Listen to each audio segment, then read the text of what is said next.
Hello everyone and welcome back to This Is Real Life. I'm your host Sheri, and on today's Real Life Friday video, we're just gonna do some random shit and have a chat. And I don't know if you remember, but you remember this cat tree I built? Joe loves the shit out of it. This is the second time, oh look, he's coming in here. This is the second time I've redone it because he uses it, and this is this shit that I cut off that was just scratched to shit. I went to the Dollar Tree and bought a bunch more rope, and I figured I'll redo this so that he has brand new scratchable surfaces so he doesn't scratch my couch. And we're just gonna chat about some things. One of the things is I'm gonna take you guys on a tour of the pole studio.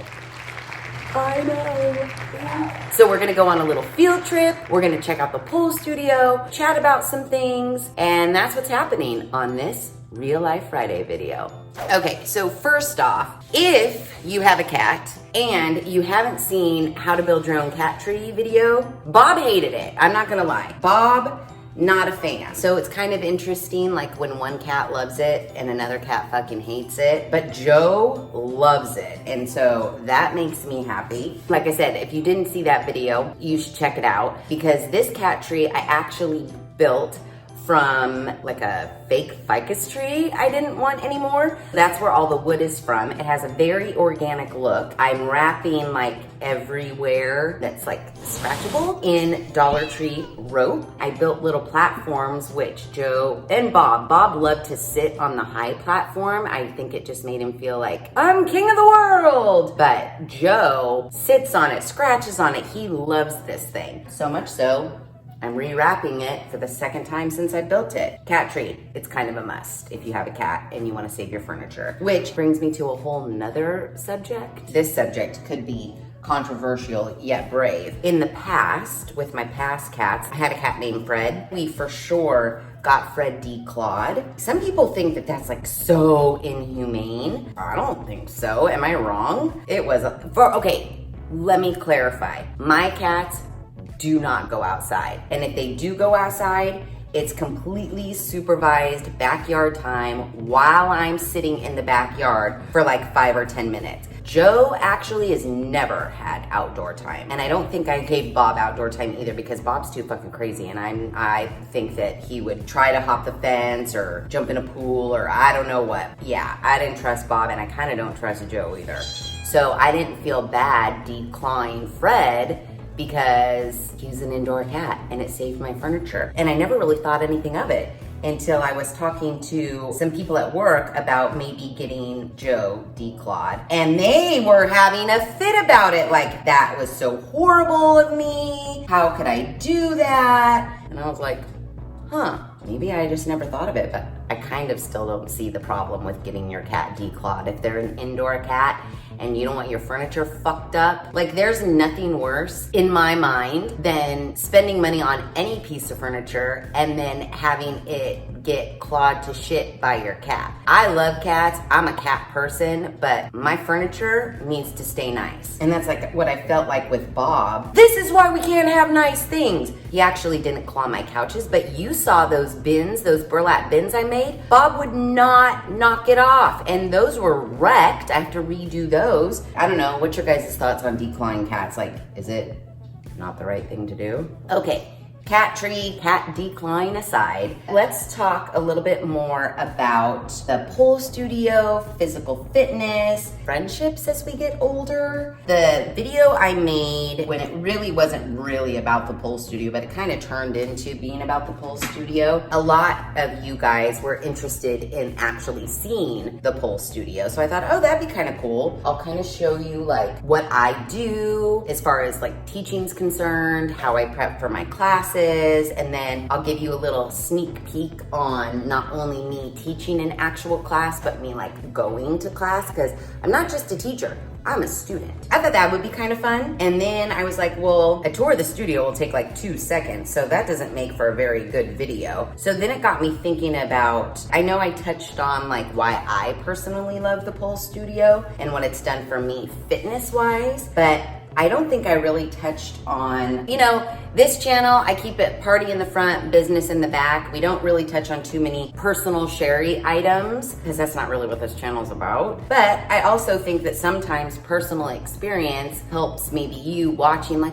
oh yeah, I never thought of it that way, or I'm kind of the same, and kind of commiserating in the shit that we go through on the regular. And I don't know, if you guys like kind of these more personal chats, let me know. So of course, I love the pole studio. Hold on, I gotta really get down and see where I'm wrapping this rope. As I mentioned before, it's the only thing fitness wise that I found that I truly enjoy, and that is actually gotten me into shape because I love going. I love the teaching aspect of it because my whole life I've been teaching dance since I've been 15 years old. I was on a competitive dance team. I danced on the Niners, so that part has always been in my life. So while pole isn't necessarily a dance class, it does have that sort of dancey fun, not just fucking running on a treadmill for 30 minutes or doing an elliptical with your earbuds in for 30-40 minutes to try to get some cardio in. There is some like movement and fun, like what I could imagine like a Zumba class would be. For that part, it's really enjoyable for me personally. And then the strength aspect of it, I mean, have I showed you these guns? That's from pole. Aside from that, there is another aspect that I didn't really touch on. That's the friendship aspect, which is so weird because I'm not really about friends. And what I mean by that is, as we get older, friend maintenance is so time consuming. Back in the day when we were younger and we had like a million friends, it was like tough to make sure you're always in contact with them, calling them. I had some really good friends over my lifetime that, kind of did me dirty, but just maintaining those friendships, it's like if you're not calling them or you don't return their call right away, they get bent out of shape and what's wrong? Are you mad at me? No, I'm just fucking busy, dude. I've kind of over the years weeded out my friend group and it doesn't really bother me too much. As I get older, I think I mentioned this before in a video, like I just don't have time for the bullshit, the shadiness, girls especially. Comment below if you have experienced some shitty ass girls in your life. As I get older, I just don't have time for it. Also too, I have a personality, and I know this about myself, I've been this way forever. First impressions of me,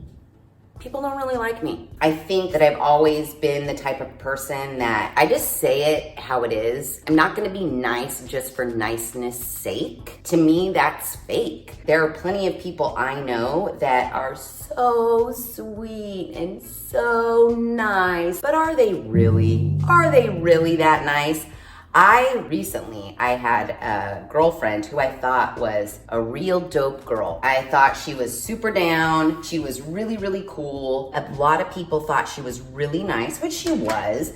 But with me, she was like her real down girl self. We just got along really great.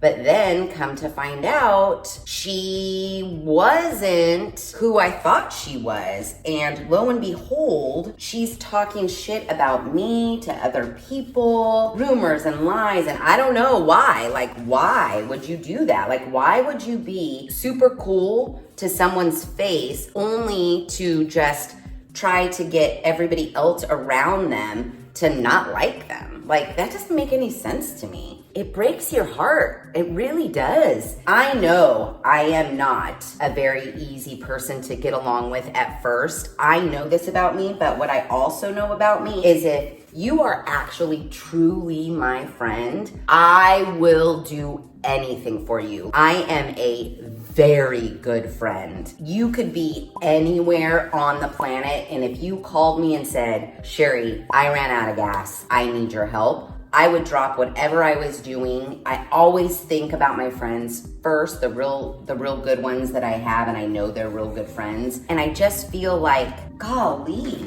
why don't people care about me that much? Like, I don't want this to be like a pity party because believe me, I'm segueing in. I'm gonna tie the pole studio in to this, don't worry. I just really wanted to talk about, like, have you guys felt like that as you're getting older? Are you looking back on your friendships? How many of them were actually real? How many of those friends do you still have today? And now that you're older, is your friend circle a little bit more tight-knit? I mean, I know a lot of people, and are they acquaintances, and am I nice to them when I see them?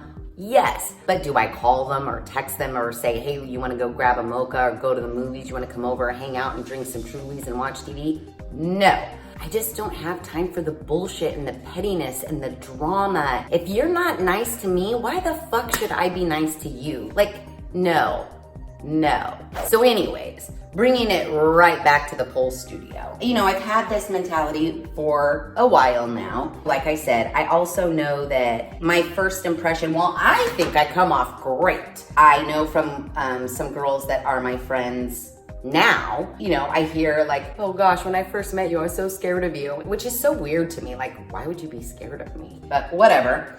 I get it. It's not the first time I've been told that. And I really do think it's just honestly because I don't play around. It's no bullshit with me. I think people just aren't really used to that. Instantly, I get written off a lot of times as the bitch, which is a little bit sad, but it's like, what are you gonna do about it? So for that reason, I've started to keep my friend circle really tight. When you get older too, it's like, how do you meet friends? It's not like when you were in high school. It's not like you're trying to make a friend at the grocery store. So the pole studio is very interesting because we're fitness number one. That's our goal at the pole studio, is you're gonna get physically fit. Are there some like sexy classes you can take? Yeah. But for the most part, you're gonna learn how to climb a pole, lift your body, things like that. The pole studio, really the pole community in general, because I've gone to some pole competitions and things like that, you would be surprised how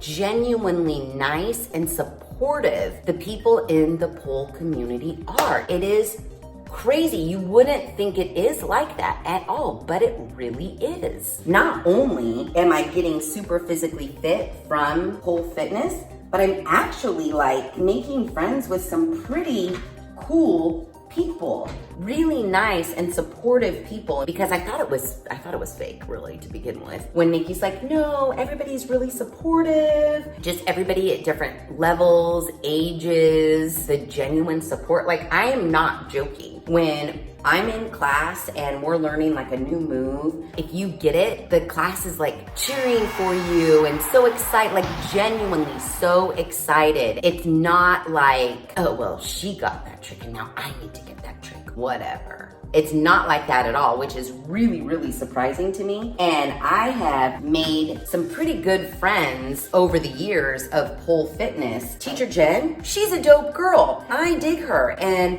from living with her for that little bit and then also hanging out with her at the pole studio, she's cool. And I would have never made that friendship had it not have been for the pole studio. I don't think that if I would have joined like a gym, I don't think that I would have made a friend like I have made in Jen. And I actually think she really considers me a friend too. Because that's the other thing. It's like sometimes I consider people my friend, which in their reality, I'm not really their friend, which is so weird. And like, I met Nikki, darling, love her. She is a great friend. She just came and visited me. We talk a lot. We don't talk a shit ton, which is what I love. We can just talk whenever we talk and it's like no big deal. So I guess the point of my story is, I don't know what your friendship status is, but the pole studio and just pole in general is a really neat community of people. I'm not gonna say that every single person that does pole is fucking fabulous and super nice. No, because I don't know everybody in the pole community. But from what I've been around and the studio that I go to, yeah, I genuinely like every single person that goes to the pole studio. And I know that through the pole studio, I have been able to make some pretty good friends. I think would actually pick me up if I ran out of gas, which to me is like one of the key markers of a really good friend. Whether you're out looking for something fitness-wise, finding something that you can enjoy doing that is gonna give you that sense of community, and maybe you actually get like one or two really dope friends out of it, that's worth its weight in gold. No matter what it is, you know, like a sewing circle, believe me, I would love to be a part of that. Finding something that you can be a part of that is going to give you that sense of community as well as fulfillment, and being able to make some friends, I think is what we all long for and need. For me to be able to find pole and the studio, and then also a community of people who have the same interest as I do as far as pole is concerned, and who actually are genuinely nice and supportive, that's really cool. Again, I'm not saying that I'm besties with everybody at the pole studio, because I'm not, but I do genuinely like all of them. We go to work, we come home, we cook dinner, we watch TV, maybe we paint a wall, we do a craft project, we go to the grocery store, we go to bed, and then we do all of that same thing over and over and over again for our life. Is that really bringing us all the happiness that we deserve? Shouldn't we try to find something and put ourselves out there, just see what these different communities have to offer us as human beings? Even if you just go to some group thing once a week, just to have adult conversations, share stories. Don't we deserve that? And why are we not searching things like that out for ourselves? I don't know, I'm just saying, after the shit show of 2020, not being able to go anywhere, have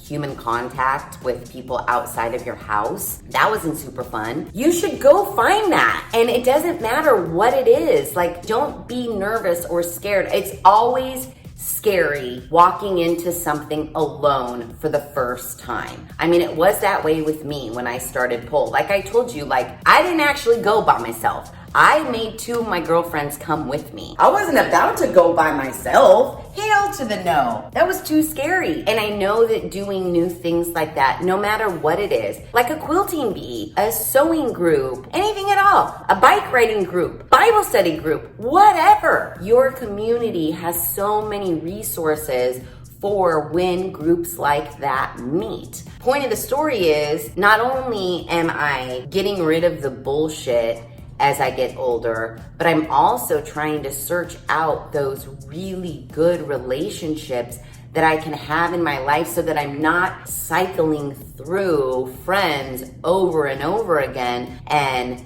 the pole studio has really opened my eyes to what really nice, caring, genuine people can be, and that you can have those people in your life.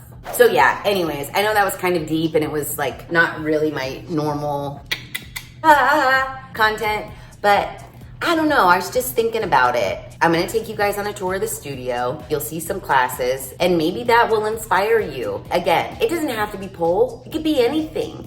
But what I'm just trying to convey in this business in the back video is, we're not getting any younger. And I don't know the quality of people that are in your life, but if you're feeling like, yeah, maybe I do need to find a couple quality people that can be in my life for like the long term of it all, I'm hoping that this video inspires you to find something in your area that you enjoy, and then inspires you to actually go out there, be involved in that community, and meet people through that community. So you're like killing two birds. You're doing something that you enjoy doing, and you're meeting a bunch of nice people that you would have never met had you not have gone. That's all I'm saying. But now, let's go take a tour of the pole studio, because you're gonna love it, and some of you have asked for it, and I think we should like lift our spirits.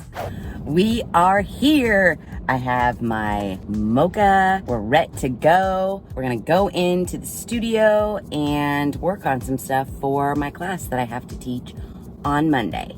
Ariel Angel's Pole Fitness Studio. Yay! Here we are. This is the lobby area where the students check in. We are putting on a pole camp, so that's very exciting. These are all the little spray bottles of alcohol so that each student can wipe down their pole. So no germs here. From the lobby, we walk into the area where all the students put their bags, shoes, what have you, in the cubbies. We have a little changing area back here, and then you go in to the pole studio.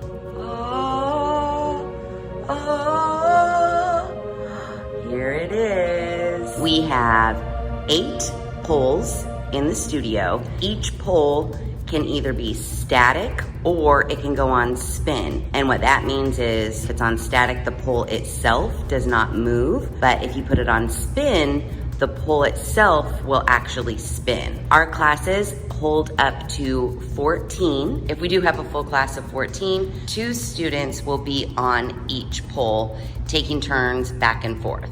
So yeah, this is it. It's pretty exciting, right? So cute in here. And we do have both boys and girls. This is not a girls only studio. Fitness for all. We are inclusive. You wanna do some pole, you can come to this studio. Now, I gotta figure out what I'm gonna do for my class on Monday. So for my classes on Monday, I have 2, a beginning choreo class, and then I have a drills and technique class. So usually when I come in the morning, I'm all by myself, and I usually work on my routine for my choreo class, which means I pick a song, and then I make a short routine to teach during that hour of class. So I gotta pick a song and start making up a routine. So it usually takes me like a million tries to get the vibe of the beginning of the routine. Once I have the beginning, it kind of all flows together.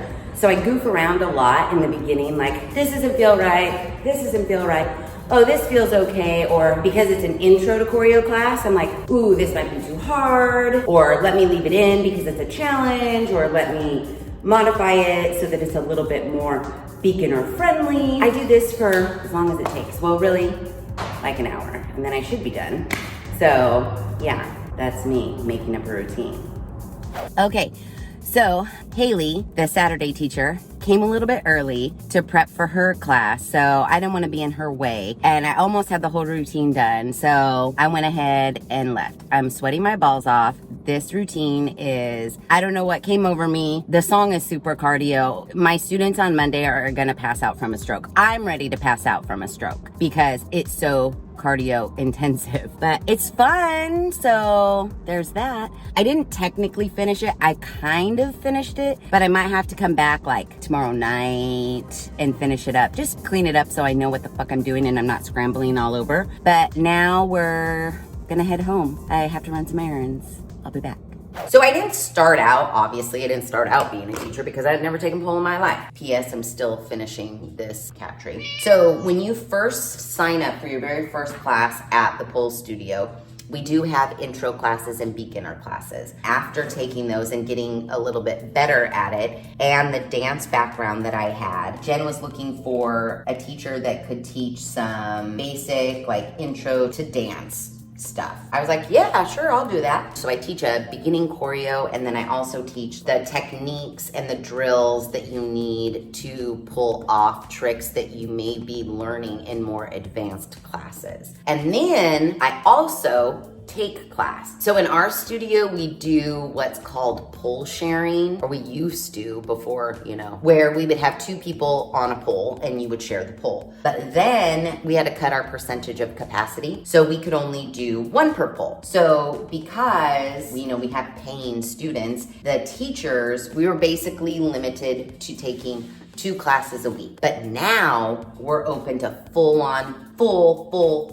capacity. I'm super excited because before this whole rigmarole, I used to go like 3 times a week. So now I get to go back to taking more classes, which is gonna be fun. I actually take a choreo class. Jen teaches a more advanced choreo class on Thursdays, and that's my most favorite class. I love that class. The choreo routines that Jen makes up, they're challenging, but yet still you're able to do them. That's my most favorite class. I love that class. And then I also take Jen's, we call it a pole fundamentals. That's more of like a fitness class. In that class, Jen is sometimes, she's crazy. Like sometimes she'll say, okay, now we're gonna learn this trick. And I'm like, there's no way. And she makes everything look super easy, but she does break everything down so that sometimes I actually can master that trick, and something that I didn't think that I could physically do. Teacher Irene teaches a heels class, so I'm gonna start taking those. So yeah, being able to take more classes is gonna be super fun, because as a teacher, you don't know everything. No matter how long you've been doing something, you don't know it all. This goes for everything, not just for pole. That's why I like to take so many classes from the different teachers that I work with. So when I teach my classes, you know, I'm not just stuck in this same rut of like, okay, we're gonna do drills on outside leg hangs again. Like I said, I teach like a drills class. That's a constant workout. I work my students in that class to death. It's all levels. I tailor all of the drills based on the people that are in the class. And they're really, I mean, I have seen such growth in not only the newbies, but in students that have been taking for a while. So much growth in that class, which makes me so excited. So it's super fun. I know it sounds like, yeah, we get it, Sheri, you love pole and you're probably sponsored by pole, but I'm not. I'm just sharing something with you that you guys may not have thought of before that I really dig doing. And if you have the opportunity and you have a pole studio, which I know they're not readily available in every city throughout everywhere, but if you've got one, I say you check it out. It's pretty cool, not gonna lie. So yeah, I think that's all that I wanted to chat about today. Like I said before, if you guys have anything that you'd like me to talk about on Real Life Friday videos, put it in the comments. Oh, speaking of, I don't think I'm speaking out of turn when I say this, but I think I'm finally caught up enough between selling the house, having to move in with Jen, buying a new house, getting moved in, while there is a shit ton of things still to do in this house. I think I'm finally like, back to normal, to where I can actually like get back on to replying to comments. I know, but no, honestly, I am going to make that, because now I feel like I'm at a place where I can take a breath. I really do enjoy reading all of your comments, but I just haven't had time to reply back. So I think now I can actually like start replying back. It's gonna take me a while to get caught up, but you know, bear with me. If you guys would like me to talk about any topic on Fridays, or you're curious about anything, put it in the comments. Who knows? Maybe we'll sit down and chat about it. Real Life Friday. Ooh, also too, I don't know if I told you, but I got Claire Sapphitt's Dessert Person cookbook, and I'm super excited. I haven't made anything yet because I just got it, but I was thinking, have you seen the movie Julia? It's where that girl, you know who I'm talking about. I think she was in that HBO Sharp Object. I know, I'm so bad at names, but follow along. I'm sure. Oh, Amy Adams. She gets a Julia Child Joy of Cooking cookbook. She was gonna cook her way through Julia Child's cookbook, and she was gonna blog about it the whole time. I'm not about to do that with Claire Sapphitt's book, but I thought it might be fun to actually start making things from this Dessert Person book, and maybe like once a month do a Julia video where I'll start baking my way through this cookbook. We'll just pick something like that little Claire. She made this recipe matrix here in the very front. She broke it down to like how difficult a recipe is, as well as how much time it takes to make. So we could literally like work our way through like this quadrant here, which is like quick and easy, and then maybe even do a crazy one where it's like up here, takes forever and it's fucking difficult. And I thought that might kind of be fun to do, you know, maybe once a month. So if you guys think that that would be fun too, let me know and I'll start putting it in the works. I mean, come on. Who wouldn't want to make those cinnamon rolls? Like, seriously? Minty lime bars. Those look good. And then I'll tell you guys, you know, what I think. I mean, I do enjoy baking. I'm pretty good at baking. Chat about like, was this actually really hard? Does it actually taste good? Because you know I'm gonna eat it. So let me know in the comments if that sounds like a good idea. So if you like this video, please be sure to give it a big thumbs up. Also, if you haven't done so already, please subscribe to the channel. Be sure to ring that notification bell so that you are alerted to all of the Real Life Friday videos I push out, which is every other Friday at 5:30 Pacific Standard Time. And if you haven't caught on to the Real Life Friday videos yet, I will just tell you, they're a fucking grab bag and you never know what you're gonna get. So tune in, because it's a surprise for me and for you. So yeah. Make sure you ring the notification bell so you don't miss any of the Real Life Friday videos I push out. Be sure to share this video with your family and friends. And as always, thanks for hanging out.